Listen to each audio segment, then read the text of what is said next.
YouTube, how great is Anthony Davis really? This is a topic I see floating around all the time online, and I just want to maybe add to the discussion a little bit. And from my point of view, this is one of the more heavily disputed rankings in terms of a top player in the NBA, as far as where people would put him on some of these lists, right? Generally, for most top players in the league, there's a pretty large consensus amongst NBA fans on where they would rank in like a top 10, top 15, top 20 list as far as NBA players right now in the NBA, but not Anthony Davis. It's really strange to me. Some people have him as far as top 5 in the NBA when he's fully healthy and at his best, and some people have him all the way down to like top 20, which again I find really interesting because for a lot of these top players it's pretty widely agreed upon where they should rank generally, right? You have some outliers here and there, but AD for me is one of the more polarizing ones, and I wanted to talk about it in this video. Let's get right into it, folks. So like I said, this issue has a lot of different perspectives as far as I can tell, with some people saying, you know, when AD's healthy and at his best he's top 5, and some people say no, he's too inconsistent, top 20, top 15. Some people say top 10, but I did mention two words that are critical to AD's rankings in those last few sentences, the two words being health and consistency. You cannot talk about AD without mentioning those two things when comparing him to other players. And first of all, I'd like to get out of the way that this year, 2024 in particular, Anthony Davis has had one of the more healthy seasons of his career. He's playing very consistently, and at the time of me recording this video, the Lakers have only a few games left in the regular season, and he has played 74 games, which is awesome. So obviously Anthony Davis is a player we'd all like to see on the floor all the time, regardless of whether you're a Lakers fan or not. AD right now is currently averaging 24 points per game, 12.6 rebounds, 3.5 assists, 1 steal, and 2.4 blocks across his 74 game season at the age of 30 years old. He's shooting 55% from the field, 28% from 3, and 81% from the free throw line. Now that season right there is an all NBA caliber season. I don't think anyone would deny that. I think AD should be at least in consideration for all NBA second team. The way he's played this season, unreal. So big props to AD in that regard. Before I share my personal thoughts on this topic in particular, I want to share some of the things that makes AD so divisive in these debates amongst the entire NBA community. The biggest three things in this regard that I see talked about quite a bit are his health, his motor, and his consistency. And like I said, AD is known for having some injury issues throughout his career, which is very unfortunate, and a lot of times he struggled to stay on the floor for long stretches of time, which is something to consider when ranking players. I definitely agree with that. His motor is also something that gets brought up in a lot of these discussions, being very on and off, whether or not he's going to be fully engaged in the game, and that's something I would agree with. I think his motor is a little bit inconsistent. Sometimes AD shows up and he looks like the best player on the floor no matter who's out there. If you guys watched the play-in tournament this year, AD was on another level, especially in that play-in tournament championship game. He was absolutely dominant. Another example would be the 2020 playoffs, the entirety of it, when the Lakers won that finals ring, and AD was sensational. In my opinion, from start to finish, AD dominated those playoffs and was the best version of himself consistently, showing high effort, motor, and engagement in those games. But that hasn't been the case the last few years. You see sometimes AD looks totally engaged and ready to go and at his peak levels of ability, and then sometimes you see him, you know, kind of taking plays off and doesn't look totally present in, you know, the game that's being played, and maybe looks a little detached mentally or something. Just something's off sometimes, right? So that's something I think is very important when talking about an elite level player. Are they a high motor guy, or are they going to be, you know, some games engaged and some games not? That's a really big deal. And then like just in terms of his consistency, like on court production, right? Like that's always been something that AD, other than the 2020 playoffs and the finals, I think you have to take note of, because the consistency is not always there. Particularly last year, it seemed like every other game he was dominant, and then the next game he would be pretty subpar compared to what we're expecting of Anthony Davis, which is very odd for a player of his caliber. Like I said, usually these top guys in the league, you know, if it's a bad shooting night, that's one thing that happens to everyone across the NBA forever, right? You know, you might not have the best game that night. That's totally understandable, but it just seems different with AD. Sometimes it's like 30 points, 15 rebounds, 4 blocks, monster game. Lakers win in big fashion, and then the next game it'll be like, you know, 7 points, 10 rebounds. So it's just very interesting concept, and you know, that's something that I definitely think people bring up and is worth talking about. Now, another thing I'd like to mention before giving my thoughts are AD's ability and his skill set as an NBA player. And in my opinion, this is where he separates himself from a lot of these guys in these discussions, because Anthony Davis to me is a generational talent on both ends of the floor. One of the greatest two-way players we've seen in the modern NBA, in my opinion. Like I said, he has an extremely versatile skill set offensively. His guard-like qualities at almost 7 feet tall. Really strong guy as well. He is a monster in the mid-range game and inside the paint. Sometimes he can step out and hit a three. It's not been consistent the last couple years, but like I said, in those 2020 playoffs, he was shooting the three at least pretty well for a big man, but offensively, the dude is an absolute monster. Like I said, shooting 55% from the field this year, and some of the shots that he takes, you know, these are like contested mid-range post fades. A lot of this stuff is just unreal production offensively. Defensively, to me, he's one of the best defenders in the NBA over the past 10 years. I think it's insane how he hasn't even won a DPOY yet, because his rim protection is all-time great to me. And like I said, athletically, he is a massive guy who's very, very quick for his size, moves like a guard or a wing with the body of a big man. His versatility is unreal on defense, and he is a defensive game changer and anchor that you can count on night in and night out. That's one thing that I feel he always brings to the table, even in his bad nights. And with all that being said, I just wanted to talk about my thoughts on this topic, because I just want to get out of the way what I think the NBA community sees as issues or pluses in regards to AD's ranking. And now I'm going to share what I think. So I think in terms of ranking top 10, top 15 NBA players, I think there's a lack of discussion about one particular subject, and that is whether a player is a number one or number two option. I think ranking like elite number two options and number one options should be separated a little bit, because from my view, LeBron James is the number one on the Lakers and has been, and AD is kind of, it's more of like a 1A, 1B type scenario, you could say. But I'll give you an example, right? A lot of people wouldn't have Jimmy Butler in the top 10 NBA players right now because, you know, just like on paper ability and skill set, right? But we can't deny that Jimmy Butler's impact on winning as a number one option is elite over the past 5 years. He is consistently winning more than he should for his, you know, team situation that he has in Miami. He beats the odds every single season. He just rises above the challenge and defeats it every single time. And as a number one option, like I said, he's an elite player in this league, but his skill set on paper and his ability might not be anywhere close to some of these other top 10 guys, right? So on paper, you can see how there's a big difference between Jimmy Butler's ability as a player and what he does on the floor in the playoffs. There's a gap there, right? So it's hard to rank a player like that. But Anthony Davis, to me, is a better number two option than a number one option. So when you're ranking guys like Jokic, Giannis, Luka, Embiid, Tatum, Curry, Kawhi Leonard, like, you have to take into account that these guys are the best in the world, or the NBA at the very minimum, at carrying their team to a championship. These are SGA as well. There's other guys I'm leaving out, but these are the guys that you can count on that could, in the right scenario, lead their team to a championship as the number one option. That is what a superstar top 10 player is to me. Who has the best impact on winning as a number one option? Those are the guys, right? Anthony Davis is kind of in a different realm to me. Like, I kind of don't see him in that way, you know? Ability wise, of course, he's a top 10 player. No one's going to dispute that, but taking everything into account, the entire picture of what it means to be a great player, I think Anthony Davis falls a little shorter than some of those other players. And that's not a knock on him. That's just the kind of player that he is, you know? Like, we can have a discussion about his career and productivity as a number one and impact on winning with the Pelicans and stuff like that, compared to like an Embiid or a Jokic, right? Embiid and Jokic are elite floor raisers of their team success, right? Like, any given year, you know, Embiid and Jokic, no matter who is on their team and who's around them, who's hurt, who's not, they are going to be in the playoffs, you know, at the very minimum, competing for a playoff spot. They're going to be really close. This year's a little different with Embiid because he's been hurt all year and he has the same health kind of thing as AD, maybe even worse. But Embiid is an elite floor raiser as a player. His teams are always going to be competitive and towards the top of the conference as the number one guy on the Sixers, right? Jokic, same thing. Doesn't matter who's around him. Doesn't matter who's hurt, who's healthy. We saw in that 2022 season when he won MVP, Murray and MPJ were out all season, still carried the Nuggets to the playoffs and won MVP. That's the type of floor that you're going to get with a player like that as your number one option. The ceiling is an NBA Finals. We saw that with Jokic, maybe not so much Embiid. That's a little complicated, but you guys get what I'm saying. That's the analogy. I don't see that in Anthony Davis's career so much. As a number one option, I think you have a lower floor and lower ceiling than some of those other guys, and who's around him does play into it, but he needs more help as a number one to me than those guys to be that type of competitive playoff team year in and year out as a number one option. Like I said, as a number two option, I want to say he's a 1A, 1B type scenario with LeBron in LA. That's fine, but I do think LeBron consistently in LA during their, you know, pairing has been the better player and the clear leader of that Lakers team. Like, you would say he's probably the number one if you had to put a number on those two players, right, for the Lakers. But an AD-led team, I think, like I said, has a lower floor and lower ceiling as far as how far that team can go in the playoffs. Let's say you take one team, right? They all have the same players, but you just give them three scenarios, like a simulation for how AD would do as the number one option compared to like Jokic and Embiid, and we'll throw in someone else like,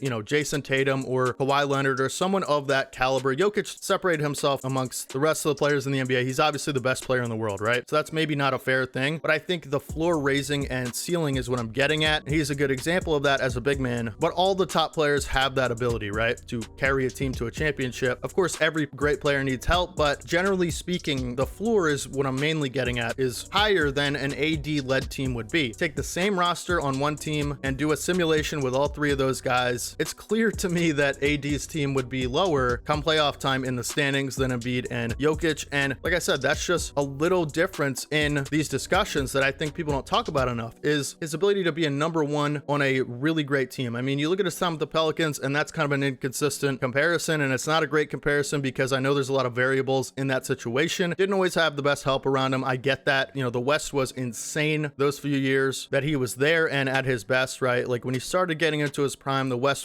he was never making it out of the West, right? But I'm not saying winning a championship. I'm just saying a lot of those teams didn't even make the playoffs, right? And that's something I find important when talking about some of these top players, is their floor raising ability. To me, AD doesn't have that as a number one option, as good as a lot of these other guys that he's compared to. And I think, like I said, that's important to me. I think for me in a list, if I'm ranking the top 10, 15 players in the world, the biggest factor for me is how does this player impact winning on an elite level as the number one option, clear number one option. You know, 1A, 1B is a little different, but like a good example would be like Devin Booker or Kevin Durant. Both those guys are capable of leading a team to a playoff as the number one option, but they do just happen to be a 1A, 1B right now, right? I just don't see AD in that conversation. And maybe you could say, well, it's because he's a big man and he needs players to set him up. And, you know, unless you're Jokic, you need good help as a big man because you're limited without the playmaking from others to be able to maximize your skills and production on the floor. And that's true, but Embiid hasn't always had a great point guard, and he's consistently risen the Sixers floor, not always the ceiling, right? We can talk about that a different time, but he's consistently risen to the occasion and made the Sixers relevant in the Eastern Conference. And I know the East is weaker than the West, and I'm rambling at this point. I need to get back on track here, but my point is, like I said, I value impact on winning as a number one option as the highest value thing in these discussions. I don't think AD's on that level to these other guys that he's compared to. So my conclusion is, some people say top 5, some people say top 20. I think the truth, like a lot of times, falls somewhere in the middle of those two extremes, and he's more like a back end of the top 10 to top 15 range for me on any given season. I think this season he's playing like a top 10 player at an elite level, but like I said, the winning and the ability to lead a team as a number one matters a lot. And I get into more analogies and more examples, but I think you guys are starting to get the picture I'm trying to paint here. Hopefully you guys enjoyed the video. I just wanted to talk about this today. Take a little break from all the playoff teams and playoff stuff. We'll be back with that tomorrow. Playoffs are coming really soon, so make sure you guys subscribe to the channel if you guys don't want to miss any playoff news, updates, takes. It's going to be a wild ride. I'm going to be trying to upload every day. We have been. So if you guys don't want to miss any future content like this, make sure you guys subscribe. Drop a like on the video. It really helps out the channel, helps out the video, helps new people find the video. So if you did enjoy it, it takes 2 seconds to drop a like or subscribe and help new people find the channel. Turn on post notifications so you get notified every time we upload. Hopefully you guys have a fantastic rest of your day today, and hopefully your favorite team wins their next game, and hopefully Anthony Davis stays healthy for the playoffs so we can see the Lakers at their best. And that's who I'm rooting for in the West, because I'm a huge LeBron fan. So hopefully AD stays healthy and has his motor turned on and his consistency in peak form like 2020. I'll catch you guys in the next one. This is your boy D Haven. As always, peace.